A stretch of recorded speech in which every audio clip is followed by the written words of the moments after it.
சில சமயத்துல சிவன் தந்தைய போய் நம்மளால பார்க்க முடியாது. அப்போ நம்ம நினைப்போம், "அப்பா நான் உன்ன இன்னைக்கு பார்க்க முடியல." ஏதோ ஒரு சூழ்நிலை. ஏதாவது ஒரு அந்த சமயத்துல யாராவது வீட்டுக்கு வீட்டுக்கு வந்துருவாங்க. இல்ல ஏதோ ஒரு மழையா இருக்கும், முடியாம போயிடும். இல்ல அந்த டைம்ல நமக்கு ஏதோ ஒரு வேலை இருக்கும். அதனால நம்ம போய் சிவன் தந்தைய தரிசிக்க முடியாம போயிடும்.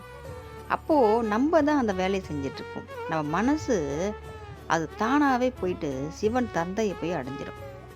"அப்பா நான் உன்ன பார்க்க வர முடியலையே! இந்த வேலை தான் செஞ்சிட்ருக்கேனே! நான் இன்னைக்கு உன்ன பார்க்க வரலான்னு நெனச்சிட்டு இருந்தேனே! ஆனா உன்ன பார்க்குற மாரியே என் மனசுல நான் நெனச்சிட்ருக்கேன். உன்ன தான் என் மனசுல நெனச்சிட்ருக்கேன்." அப்படின்னு நம்ம நெனச்சிட்டு இருக்கும்போதே நம்ம மனசு அவர்கிட்ட போயிடும். அப்போ அந்த மனச அவர் பார்ப்பாரு. நித்தம் நித்தமும் சிவனை நினைக்கக்கூடிய ஒரு மனம். எக்கணமும் நம்மள விரும்பக்கூடிய ஒரு மனம். ஓம் நமச்சிவாயா, ஓம் நமச்சிவாயான்னு ஒலிச்சுக்கிட்டே இருக்கிற ஒரு மனம் நம்மகிட்ட வந்துருச்சுன்னு ரொம்ப சந்தோஷப்படுவாரு நம்ம தந்தை. ரொம்ப அலாதியான ஒரு சந்தோஷம் ஆயிடும் அவருக்கு. "சரி, நீ என்ன தேடி வந்துட்டேல்ல, உன் மனசுக்கு அமைதிய நான் தரேன். உனக்கு நானு எப்பவுமே அடைக்கலமா இருப்பேன்னு" அந்த மனச பத்திரமா பார்த்துப்பாரு. எந்த ஒரு சூழ்நிலையிலும் நமக்கு மனசு அலைப்பாயாம ரொம்ப நம்ம பாதுகாப்பா இருப்போம். ரொம்ப அடைக்கலமா வச்சுப்பாரு நம்மள. சில சமயம் நம்ம கோயிலுக்கும் போயிடுவோம். போயிட்டு நம்ம அவரையே பார்த்துக்கிட்டு ரொம்ப சந்தோஷமாவும் இருப்போம். நேரம் போறதே நமக்கு தெரியாது. அப்புறம் தான் யோசிப்போம், வீட்டுக்கு போணுமே, மணி ஆயிடுச்சே, நேரத்துக்கு போய் ஆகணுமேன்னு நம்ம கிளம்புவோம். அப்போ கூட நம்ம உடல் மட்டும்தான் அந்த கோவில்லேருந்து நம்ம வீட்டுக்கு வரும். நம்ம உள்ளம், நம்ம ஆன்மாவானது அவருடைய காலை தான் சுற்றி சுற்றி வந்துக்கிட்டு இருக்கும்.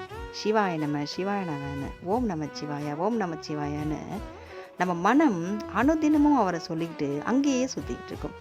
அதை பார்த்தும் ரொம்ப மகிழ்ச்சி அடைவார் நம்ம சிவன் தந்தை.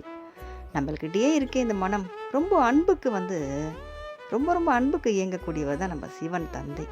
அன்பா நம்ம அப்பான்னு அவர் கூடும்போது அவ்வளோ பூரிச்சு போயிடுவார். ரொம்ப சந்தோஷப்படுவார். என் குழந்தை என்னை வாயார அப்பான்னு கூப்பிடுதே, அந்த குழந்தைக்கு எந்த கஷ்டமும் கொடுக்கக்கூடாது. இந்த கர்மாக்கள் எல்லாம் கொஞ்ச நேரம் நம்ம கட்டி தான் போடுவோமேன்னு கட்டி போட்டுருவார். நவ கிரகங்களையும் கட்டி போட்டுருவார். சில சமயத்தில் நமக்கே ஒன்றும் புரியாது. ஒரு இடம் போவோம், அது வேலை முடியாத மாதிரி இருக்கும், சட்டுன்னு முடிஞ்சிடும். ஓம் நமச்சிவாயா தகப்பனே இது முடிஞ்சிடுச்சேன்னு ரொம்ப நம்ம மனசு சந்தோஷப்பட்டு நம்ம அவரை புகழ ஆரம்பிச்சிருவோம், வணங்க ஆரம்பிச்சிருவோம். அது மாதிரி அவர்கிட்டயே இருக்கிற மனம், அவரையே சுற்றி சுற்றி வர மனம் என்றைக்குமே துவந்து போகாமல், சோர்ந்து போகாமல், வருத்தப்படாமல் காப்பாற்றுவார் நம்ம சிவன் தந்தை. ஓம் நமச்சிவாயா. திருச்சிற்றம்பலம்.